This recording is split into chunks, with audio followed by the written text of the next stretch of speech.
It is the morning of September 4th, 1962. The Beatles depart from Liverpool Airport, taking the short plane ride down to London. They check into a hotel at Chelsea before making their way to EMI Studios on Abbey Road. It is today that they will record their first ever single. For the four lads, John, Paul, George, and their brand new drummer, Ringo, this is the moment they had always dreamed of. And this opportunity did not come easily. They have played tirelessly for years on end, from church fetes to small cafes, to the clubs of the Reeperbahn in Hamburg, and finally on to the venues of Liverpool, most famously the Cavern Club, where they would slowly but surely build their fanatical following, but one that was still very much contained to Liverpool itself. In January of 1962, a music store owner named Brian Epstein took a leap of faith and decided to sign on as band manager for the Beatles, a job that he had hitherto never performed. He did not let this lack of experience deter him, however, as he immediately began to recraft the boys' image into the one that would soon become recognized globally. He made frequent trips down to London, speaking with music industry connections, telling anyone he could about this group from Liverpool, and really just about begging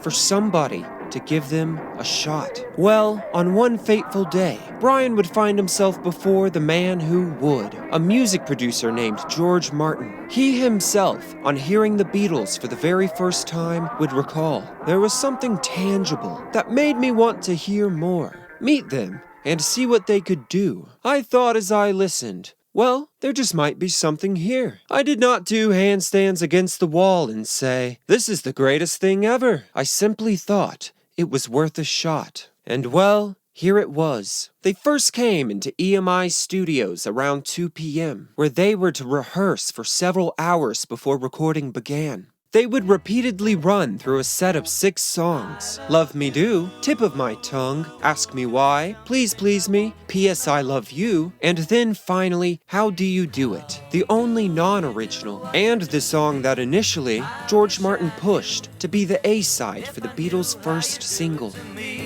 I do it to you. After rehearsals, the boys, as well as George Martin, all went out to dinner together, and perhaps it was during this dinner that the Beatles were able to convince Martin to record an original rather than a cover for their debut single. George said, "Well, it's a #1 song. You want a #1? This is it." We said, "Yeah, but we cannot go back up to Liverpool singing that. We cannot be seen with that song." The song chosen, Love Me Do, had been improved upon since the Beatles' initial audition, with the addition of the harmonica riff, which John had copied from the Bruce Channel hit, Hey Baby.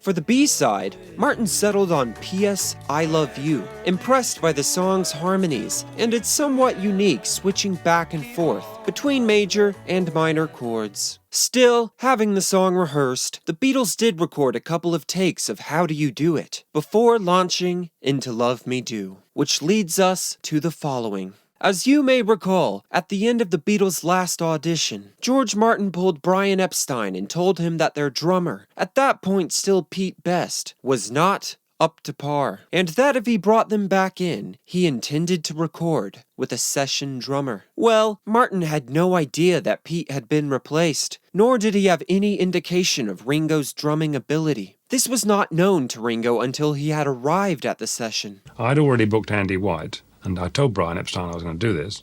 I said, I just want the 3 others, and that's fine. Ringo turns up expecting to play. I said, well, I've been bitten once. I'm not going to have that. I don't even know you are. And as you could imagine, he was dismayed, and even feared that the others may have been pulling a, quote, Pete Best on him. No, I was devastated. I came down ready to roll, and We've got Andy White, the professional drummer. They would record 15 takes of Love Me Do. Andy White was given the drums, and poor Ringo was simply handed a tambourine. But Martin, perhaps purely out of sympathy for Ringo, or perhaps because he found his drumming good enough during the rehearsals, did allow several versions of the song to be recorded with Ringo on the drums. Regardless, Andy White's drum track ended up the one used for the released single. Andy would recall from that day, "I remember Ringo coming in and seeing me setting up the drums, you know. The look on his face would have killed, and he's never forgotten it, even to this day." As far as the vocal was concerned, due to a change in the arrangement, with the incorporation of the harmonica riff from John, Paul was given quite the moment in the spotlight, as the harmonized vocal that pervades the song drops out, and he alone delivers the titular line, "Love Me Do." Paul would later say, "I got the screaming heebie-jeebies. I mean, he suddenly changed this whole arrangement that we'd been doing forever, and John was to miss out that line. So I was suddenly given this massive moment. On our first record, no backing, where everything stopped, the spotlight was on me, and I can still hear the shake in my voice when I listen to that record. I was terrified." Love me do. Oh, and by the way, did I mention that George Harrison was sporting a black eye today? I mentioned this briefly in the last video, but during one of the Beatles' final cavern appearances before the session, George spoke up in defense of Ringo, who was subject to verbal abuse from the largely pro-Pete Best crowd. And stepped out of this, the cavern had this, it was 3 tunnels. And we stepped out of what was the dressing room into this dark tunnel, and some guy just butted me right in the eye. That was a bad day. And then I walked under a bus, got hit by a double-deck bus. With that, the Beatles had finished their first ever recording session. EMI would book them to return on September 11th to finish the B-side, P.S. I Love You. Once more, Andy White would take up the drums, with Ringo being handed a pair of maracas. Also recorded on this day was what would end up becoming the title track for the Beatles' first LP, Please, Please Me. They had actually presented the track to Martin during their audition on the 4th, but apparently the song was significantly different at that point. And it was kind of slow Roy Orbison kind of thing. Come on, jum jum, come on, please, please me. Big note at the end, just like Orbison. Well, just a week later, the boys had reworked the song, and Martin was impressed enough to record a take, despite there being no intent to include it in the upcoming single. And truly, Martin was impressed with the Beatles as a whole. He had remained skeptical of the group for quite some time. He recognized off the bat that they had a unique quality to their music, and that, at the very least, they were very marketable as personalities. But early on, there had been no big aha moment, where he thought to himself, this band could be huge. But after spending more time with the boys, and with their music, Martin found that his opinion had shifted, and shifted drastically. If you remember, the very first record we issued was Love Me Do, which was only arrived at after much doubt on my part whether they could ever write a hit song.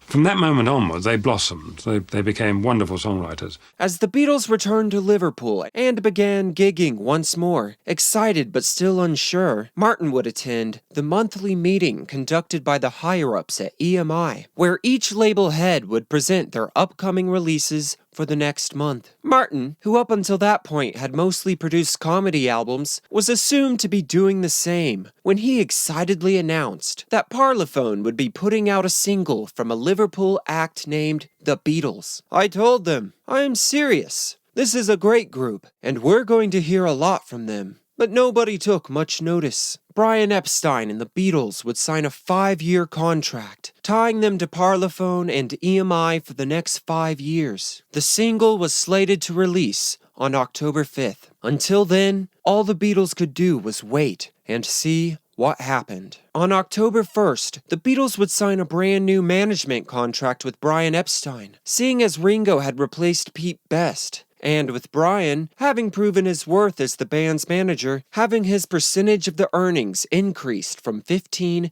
to 25%.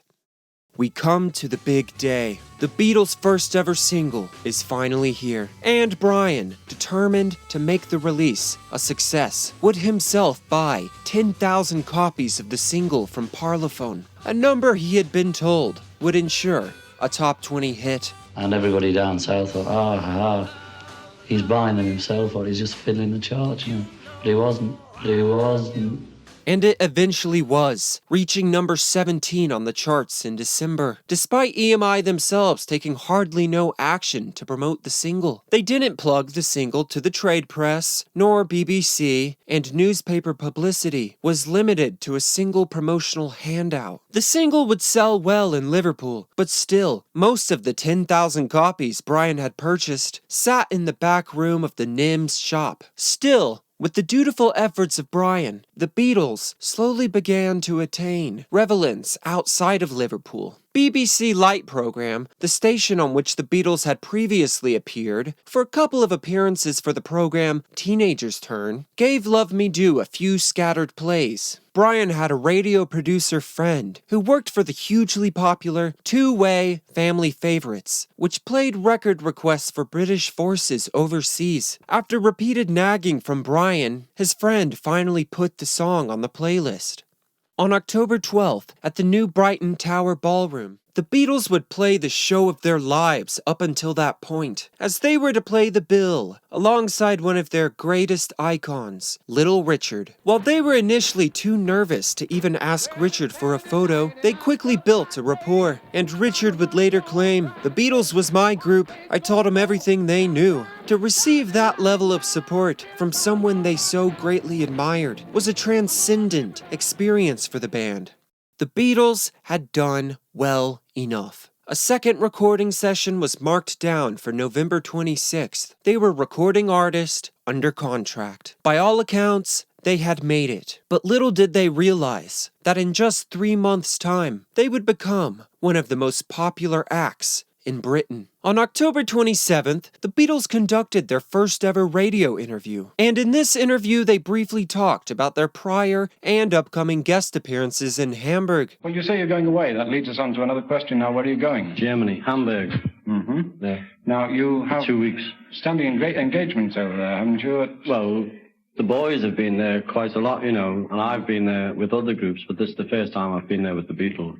Mm-hmm. Well, Paul, you tell us, how did you get in on the act in Germany?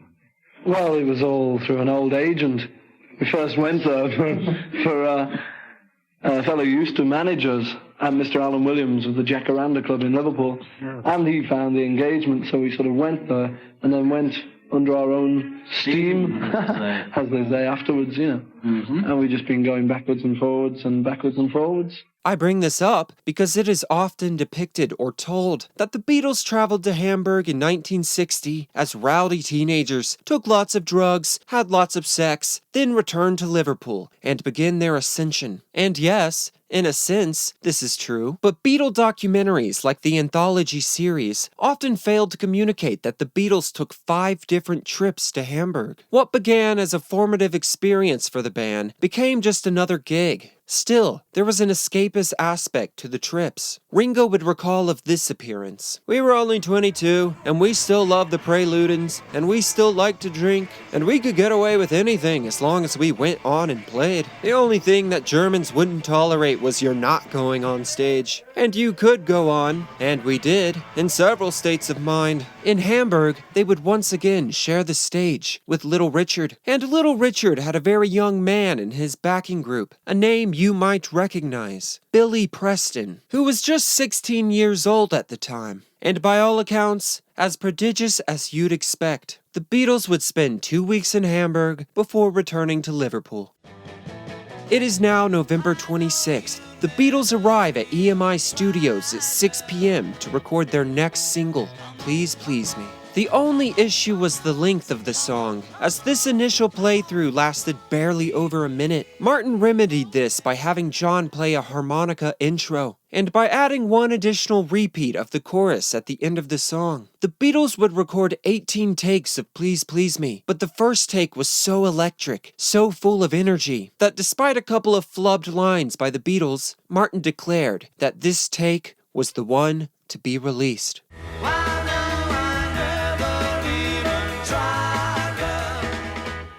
The whole session was a joy. At the end, I pressed the intercom button and said, "Gentlemen, you have just made your first #1." They would polish off the day by recording 8 takes of John's superb Ask Me Why. But while the Beatles' work on the upcoming single was finished, Brian Epstein's was not. He had not been pleased with how the prior single's publisher, Ardmore and Beechwood, had publicized the song. Admittedly, this was a job that was primarily EMI's, but still, Brian wanted to find an aggressive publisher, and George Martin would connect him with a man named Dick James. Dick James was still very new to publishing, and really, the only reason Martin suggested Dick was because he had produced for him in the past. Robin Hood, riding through the glen. Dick was initially skeptical on hearing that the group was from Liverpool, but immediately after he heard the recording of Please Please Me, he asked Brian if he could publish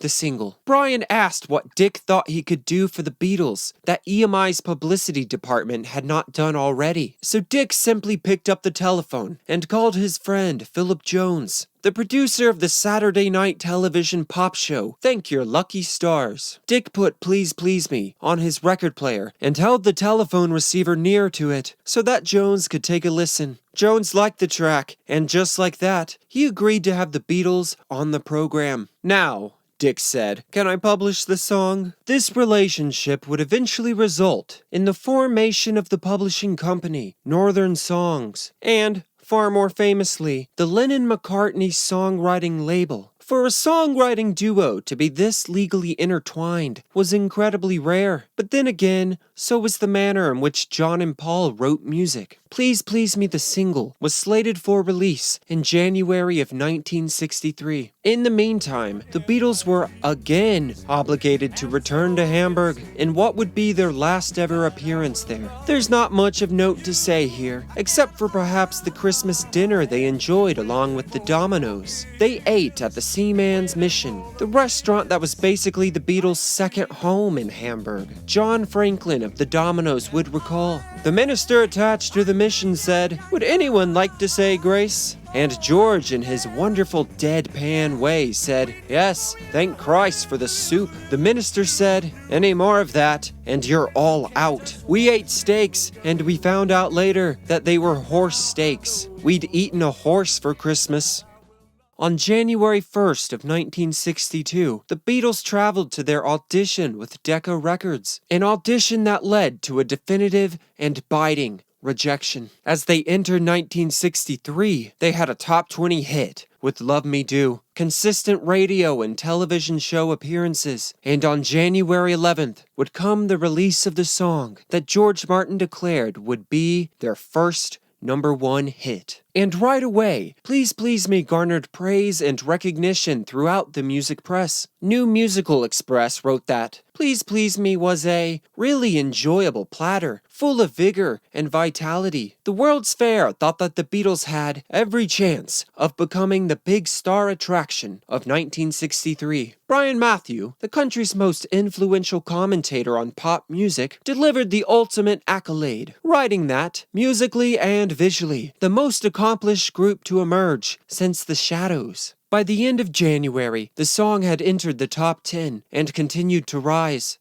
It's time we meet a character who was criminally undermentioned in the Beatles' story, a journalist who helped the band break into the national press, rather than just circling the music journals, and the woman that some have speculated John's Norwegian Wood was written about. Her name is Maureen Cleave. She was sent to write a piece about the boys, and made the trip up from London by train, catching the boys after a performance at the Grafton Ballroom. It was to be like no interview she had ever conducted. The Beatles made me laugh immoderately, the way I used to laugh as a child at the Just William books. Their wit was just so keen and sharp, John Lennon's especially. They all had this wonderful quality. It wasn't innocence, but everything was new to them. The piece by Maureen, published on February 2nd, and titled Why the Beatles Create All That Frenzy, is a wonderful encapsulation of the general excitement surrounding the boys in these budding days of Beatlemania. I'll share some of my favorite bits. The Beatles are the darlings of Merseyside. The little girls of Merseyside are so fiercely possessive about their Beatles that they wouldn't buy their first record in case they should become famous and go away to London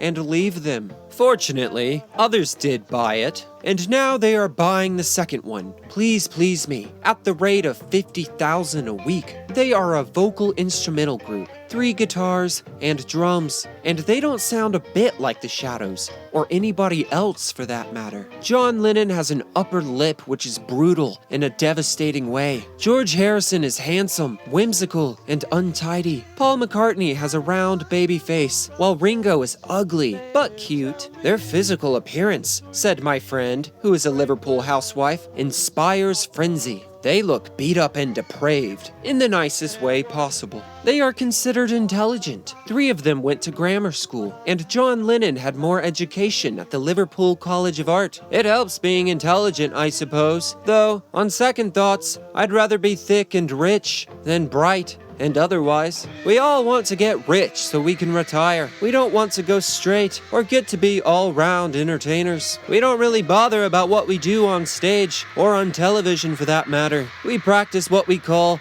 grinnings at nothings. 1, 2, 3, and we all grin at nothing. Paul McCartney said that John was self-confident because he was too blind to see all the nasty little faces in the audience not enjoying it. He can't see a thing, can't tell how they're taking it. He develops these catchphrases. You know what his latest one is? Thank you, folks. You're too kind. Imagine that. Thank you, folks. You're too kind. 20 times over. After a bit, the audience joins in. It drives us daft, and we get him to change it. On February 7th, the Beatles would embark on their, you guessed it, first ever national tour of Britain as a supporting act for teen phenom Helen Shapiro. Helen had hit the big time at the age of only 14 with her singles You Don't Know and Walkin' Back to Happiness. I have loved you more each day, walking back to happiness.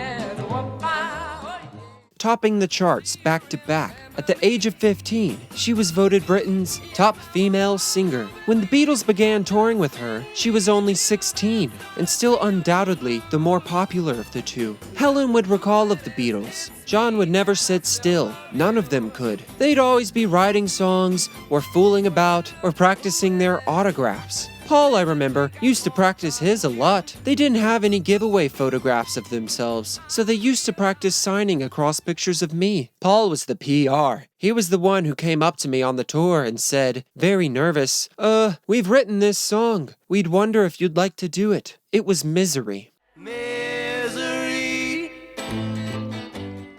It was not Helen, but her management team that would turn down Misery. So the Beatles instead would record the track for themselves. Please Please Me continued to surge up the charts, and eventually, George Martin's proclamation came true. Well, kind of. It reached number 1 on the Melody Makers chart, but only reached number 2 on Record Retailers chart, generally considered to be the most authoritative for the time. Regardless, EMI's next step became clear as day. They had to capitalize on this Beatles craze, and capitalize quickly, before the whole silly thing died down. This was standard practice at the time. Rush release an LP record of the same name, stick the number 1 single on there, and fill out the rest with a list of quote-unquote standards. Songs that the potential buyer would recognize. Essentially, repackage the successful single, pad out the album, earn loads of money. And while the Beatles still relied on their repertoire of covers, this was their opportunity to showcase the talent that set them apart, songwriting. It is February 11th, just days after their tour with Helen Shapiro began. The Beatles had to temporarily drop out, having been lassoed back into EMI studios. And they wouldn't just be recording a single today, or even a few songs. Nope, today they would be recording an entire album. The question was, how to accomplish such a feat? George Martin's prompt was basically this: play the songs you know best. And I said, let's record every song you got. Come down to the studios and we'll just whistle through them in a day. So with Martin's assistance, the Beatles ran through their live set list, picking and choosing the best ones for the LP. At 10 a.m., the work began. There's a place. Take one. Here we go. So, 1, 2, 3, 4.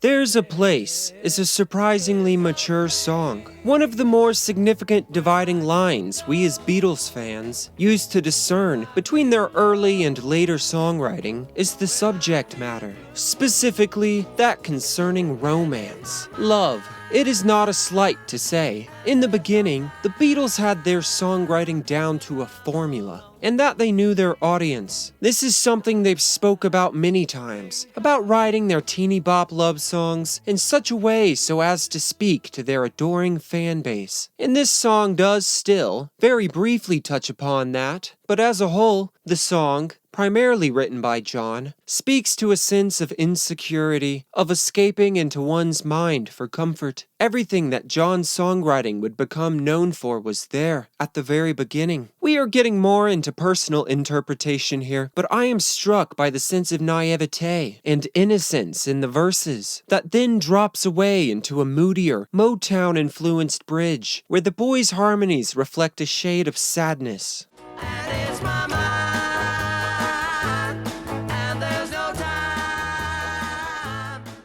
The boys would run through 10 takes of the song before moving on to the next, a Paul-led, but still very much co-written track that at this point was titled 17, of course in reference to the song's opening line.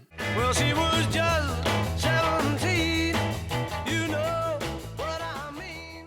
A line which John helped to tighten up. In a story I'm sure that all of you have heard. I wrote it with John. I remember I had the lyrics, just 17, never been a beauty queen, which John, it was one of the first times he ever went, what? Must change that. And it became, you know what I mean. The song, which ended up as the album's opener, is what our beloved Martin would call a potboiler. And whether or not they had any idea that this song would open the LP at this point, Paul's 1, 2, 3, 4 count-in could not serve as an any more perfect opening. 1, 2, 3, 4. They recorded 9 takes, and then the session broke for lunch. Well, at least for the engineering team. Tape operator Richard Langham recalls, "We told them we were having a break, but they said they would like to stay on and rehearse. So while George, Normand, and I went round the corner to the Heroes of Alma for a pie and pint, they stayed, drinking milk. When we came back, they'd been playing right through. We couldn't believe it. We had never seen a group work right through their lunch break before." When the team returned, the Beatles began recording A Taste of Honey, a song originally written for the 1960 Broadway production of the same name. While I'm not usually one to go to bat for a cover song, I really enjoy the noir flavor of this track. Also, this is probably my girlfriend's favorite song on the whole album. So there's that. They then moved on to the George-led Do You Want to Know a Secret? John, the primary writer of the track, would later recall, "My mother used to do this little tune. The tune was from a Disney movie. Want to know a secret?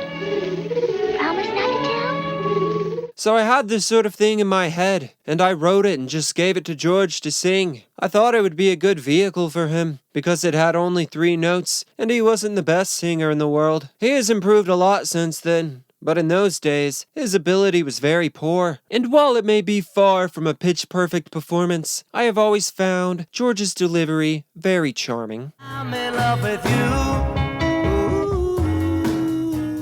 Then came the song they had intended to give to Helen Shapiro, Misery. There's not a whole lot to say about this song, but I think one thing that shines through is the boys' wink and nod sense of humor. The song is juvenile, dare I say, whiny, and rather than play it completely straight, they lean into the joke with their silly vocalizations at the end of the song. Misery, oh, my misery. In a technique that will be performed dozens and dozens of times in the boys' recording career, the tape was run at double speed during recording to allow for a piano overdub to be laid down at a slower speed by Martin. This is well documented. However, I wish there was some note as to when this decision was made. Did the boys or Martin imagine a piano from the jump? Was it thought up during rehearsals? I wish I knew, because it obviously required a little bit of foresight, more than you'd imagine they would have when trying to record an entire album in a day. They then had another break, where I'm hoping and assuming that the Beatles had something to eat beyond glasses of milk. When they resumed, they recorded takes of a song that wouldn't actually make the album, but would end up on With the Beatles, Hold Me Tight. It's a bit much, it's like running Burr. Just do it on your snare or something. It feels so right, though, hold me tight. I'll talk about it more when we get to the next album. Back to some covers. First up was Arthur Alexander's Anna, Go to Him, a song carried by John's excellent lead vocal. Then came Boys, Ringo's moment to shine, and I always appreciate that they didn't bother to gender swap the song. Who says boys can't sing about boys? George got another crack at lead vocal with the Cookies' Chains, a song that I unfortunately do not have much praise for. The Shirelles' Baby It's You once more gave John an opportunity to showcase his unique and remarkable vocal prowess. His delivery on the bridge is nothing short of breathtaking.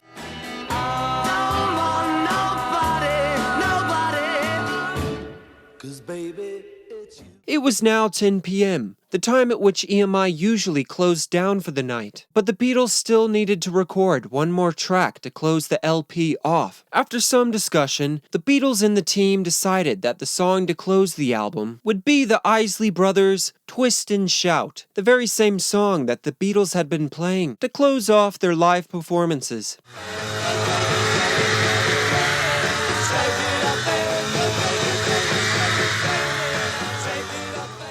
Engineer Norman Smith recalls, someone suggested that they do Twist and Shout, the old Isley Brothers number, with John taking the lead vocal, but by this time all their throats were tired and sore. It was 12 hours since we had started working. John's, in particular, was almost completely gone, so we really had to get it right the first time. That last song nearly killed me. My voice wasn't the same for a long time after. Every time I swallowed, it was like sandpaper. I was always bitterly ashamed of it, because I could sing it better than that. But now it doesn't bother me. You can hear that I'm just a frantic guy doing his best.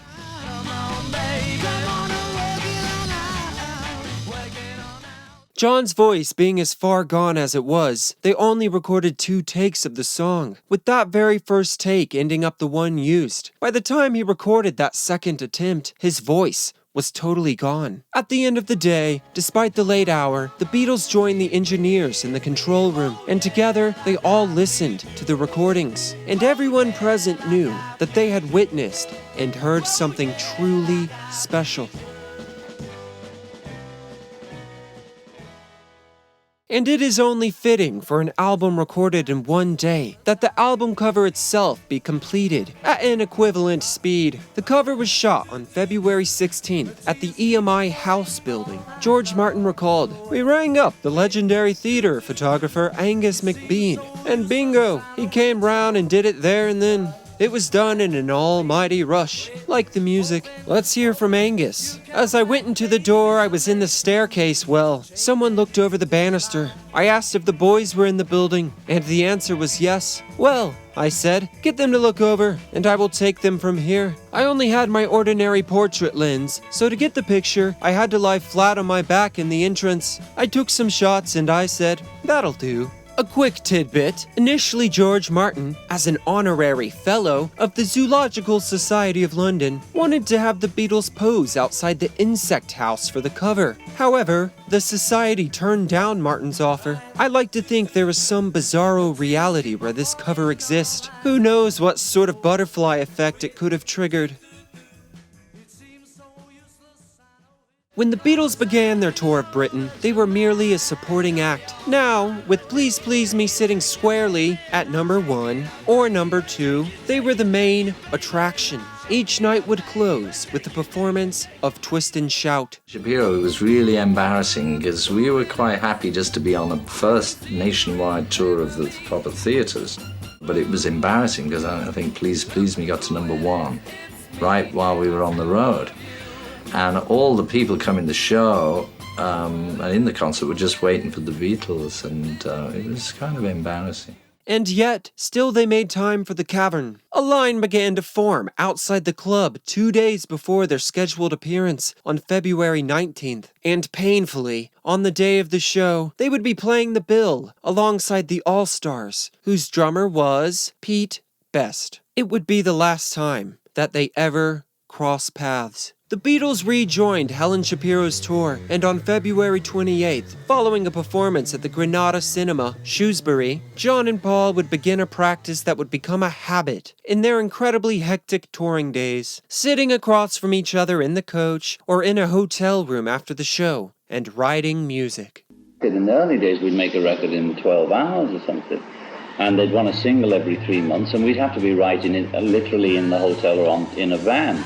And what they wrote today would wind up as their next single, From Me to You. We weren't taking ourselves seriously, just fooling around on the guitar, when we began to get a good melody line, and we started to really work at it. Before that journey was over, we'd completed the lyric, everything. I think the first line was mine, and we took it from there. What puzzled us was why we'd thought of a name like From Me to You. It had me thinking when I picked up the N in Me to see how we were doing in the charts. Then I realized we'd got the inspiration from reading a copy on the coach. Paul and I had been talking about one of the letters in the From You to Us column. And just 5 days after they wrote the song, the Beatles were back in EMI Studios to record it. Brian Epstein and George Martin, recognizing both the urgency of capitalizing on the Beatles' rapid ascension and their abilities as prolific songwriters, planned to have the Beatles release 4 singles and 2 albums per year, on top of touring over 80% of the year.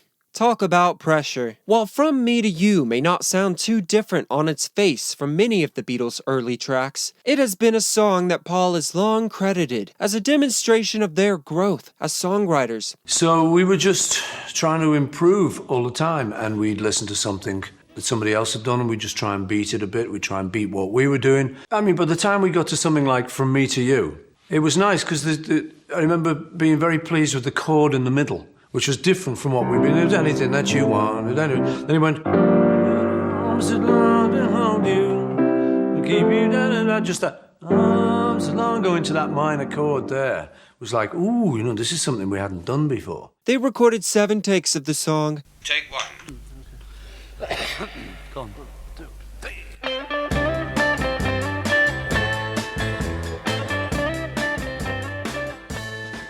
The 7th being the best, before overdubbing the harmonica as well as the vocals for the introduction. From Me to You, track 2, take 8.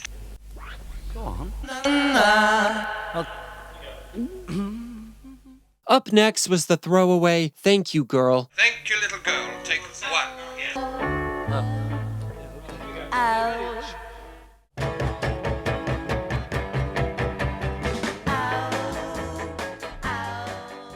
With John saying, Thank You Girl was one of our efforts at writing a single that didn't work. Almost more interesting than the songs they did record on the stay were the ones they wanted to, but didn't. Mostly at least. The first of these was One After 909, one of the boys' oldest original rights.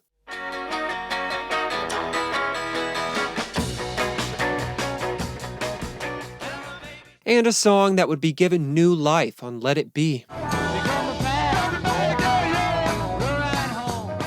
They did record 4 takes of One After 909, but none were deemed good enough. The other song was What Goes On, which would not appear on a Beatles album until 1965 with Rubber Soul, where it was given to Ringo. There does exist a recording of this original version, with Paul and John sharing the vocal.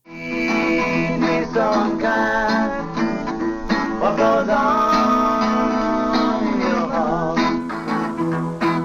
How can I conceal the thrill that I... The Beatles tour with Helen Shapiro ended, and their next tour was with 2 other artists, American singers Chris Montez and Tommy Rowe.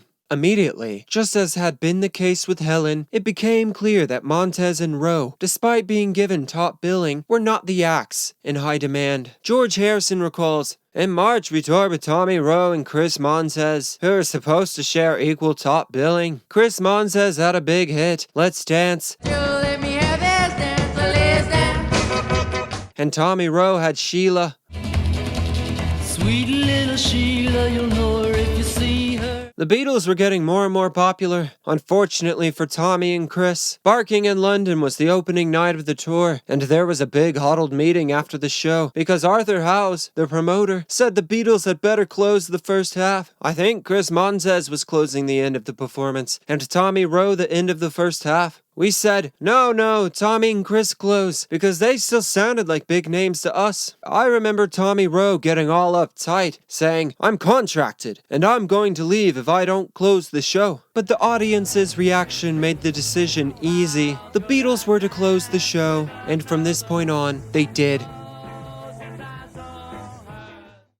The release of Please Please Me was drawing nearer and nearer. On March 12th, there was an occurrence that so far I have not verified to have ever happened again. The Beatles would play at the Granada Cinema, not as 4, but as 3. John had become terrifically sick, and so the evening's performance was conducted without him. There is no footage or audio of the show, but boy, do I wish there was. Then the day came. On March 22nd, 1963, the Beatles' first LP, Please Please Me, released in the UK, and with it, heralded a new era of pop albums. What the Beatles had done was fundamentally change the way that listeners thought about music, and specifically, songwriters. Obviously, there have always been original songwriters who recorded and performed their own music, but the fact of the matter was, for a pop act, it was incredibly unusual. For the most part, they were separate entities. There were the songwriters, off in the background, their songs often being covered by a large number of different acts. Then at the forefront were the faces, the performers, the personalities. The song, as an entity, was significantly less grounded to one creator, one rendition. These standards floated about, with one artist or another having more or less success with the same song, due to arrangement, performance, marketing, luck, whatever it may be. What the Beatles had done was combine the two. They could walk upon the stage and say, "This is our song. This is a Beatles song. We wrote this. We arranged it. Now watch us perform the music while you watch us, as people, perform for you." It is something so simple, so taken for granted, that the Beatles brought to the forefront on a scale larger than ever before.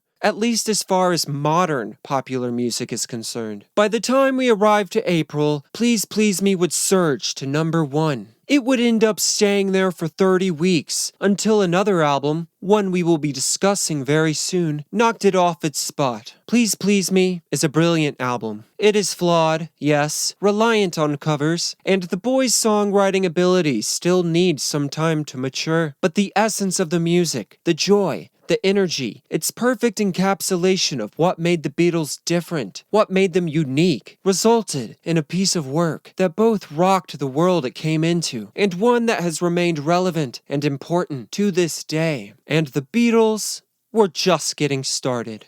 Next time on The Making of the Beatles, how to become the biggest band in the world.